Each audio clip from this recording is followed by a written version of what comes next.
Mohon dijelaskan apa itu Wahabi. Wahabi ya, itu julukan yang dituduhkan kepada orang-orang yang belajar di Arab Saudi. Bahkan dikatakan negara Saudi adalah negara apa? Wahabi. Dan benar ya, kalau kita mau lihat ya, Arab Saudi mereka sangat menghormati Muhammad bin Abdul Wahab.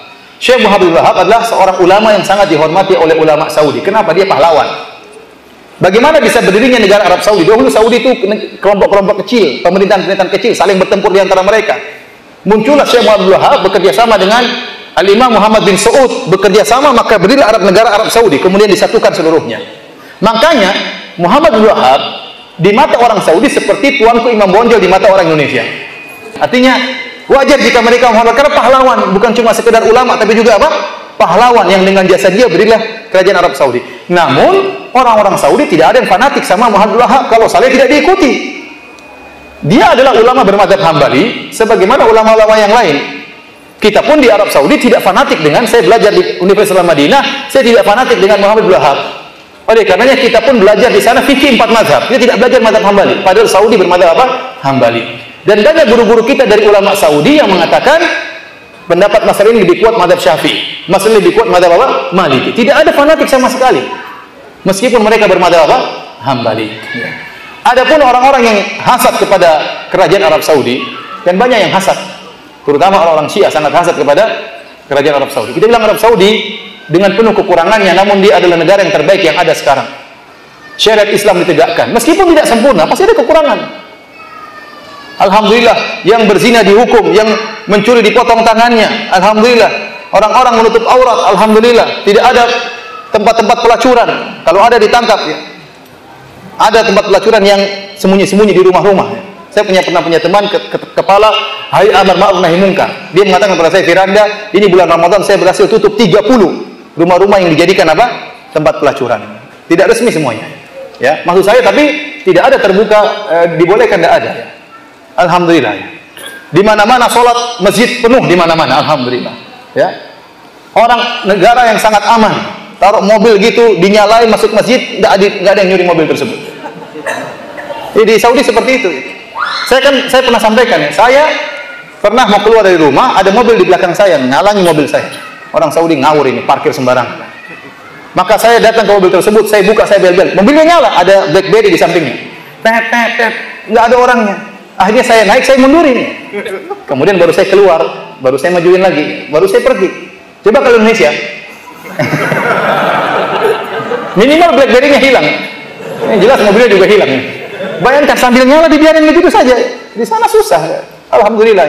Bukan berarti tidak ada pencurian mobil, ada tapi kecil, minimal. Artinya kebaikannya sangat banyak. Belum lagi bagaimana khidmah pelayanan terhadap jemaah haji, jemaah umrah luar biasa. Pembagian sana gratisan sangat banyak. Saya lihat sendiri pembagian gratisan sampai jemaah-jemaah umrah, jemaah haji yang plus, yang kaya raya juga kalau ada pembagian gratis rebut-rebutan. Benar, saya ini jemaah plus, saya bimbing mereka kaya raya, pembagian gratis, mereka juga semangat padahal mereka kaya raya. Ya. Namun kalau gratis itu menyenangkan ya. Jadi luar biasa, kekurangannya jelas ada, kekurangan jelas ada. Kemudian timbullah isu-isu bosnya orang-orang Wahabi suka menumpahkan darah sampai bikin buku judulnya apa, sejarah berdarah sekte Wahabi. Ya, tuduhan yang macam-macam. Apakah ada orang-orang kita waktu berhaji berumrah ketakutan di sana, takut dibunuh sama orang Wahabi? Enggak ada, justru aman kalau di sana. Justru sampai ke Indonesia malah kita ketakutan, dicuri, diambil, dirampok ya. Macam-macam, pagar harus dikunci, mobil hilang ya. Di sana tidak ada ketakutan sama sekali, apa yang ditakuti? Mana haus darahnya? Apakah Arab Saudi tidak membantu negara-negara Islam yang lain? Sangat membantu. Tidak memandang itu mazhabnya apa, dibantu semuanya. Indonesia dibantu berulang-ulang. Aceh dibantu berulang-ulang. Quran gratisan banyak dibagi, meskipun dijual di Tanah Abang, Quran wakaf tapi dijual di Tanah Abang. Iya. Artinya dibantu. Palestina bantunya luar biasa, Suriah dibantu habis-habisan.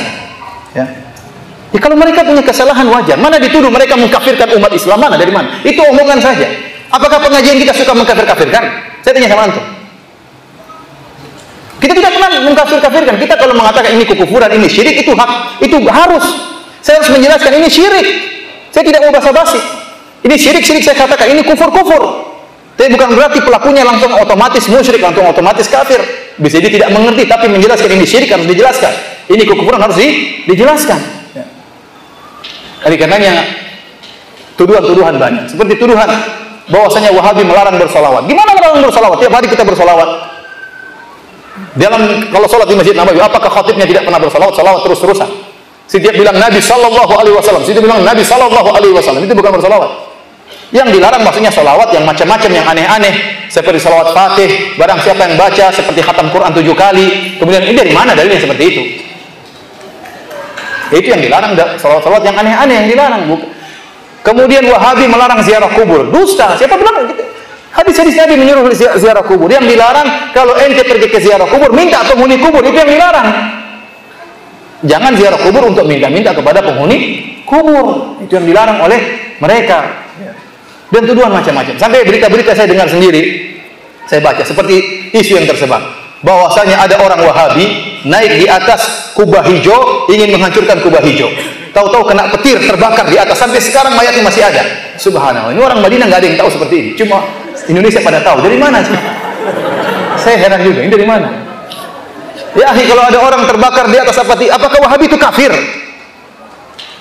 Abu Jahal saja mati dikubur oleh Nabi SAW. Ini ada orang hangus terbakar kemudian tidak dikubur, dibiarin bertahun-tahun di situ. Dari mana seperti itu? Itu cerita paling ramai di Indonesia. Bikin isu lagi, orang-orang Wahabi pemerintah Arab Saudi ingin memindahkan kuburan Nabi. Isu dari mana seperti ini? Yang kurang ajar seperti ini.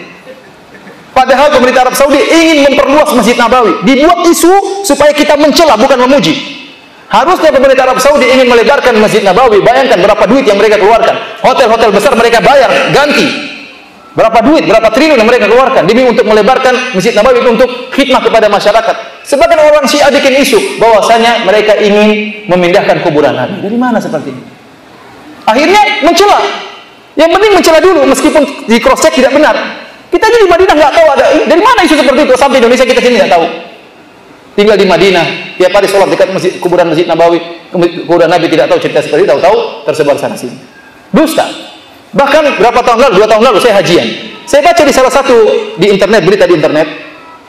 Orang-orang Wahabi Arab Saudi menyewa tentara Israel untuk menjaga keamanan di pelaksanaan jemaah haji. Subhanallah. Ngapain sewa tentara Israel? Masih banyak tentara Indonesia yang miskin-miskin yang bisa disewa. Bayarnya lebih murah mungkin.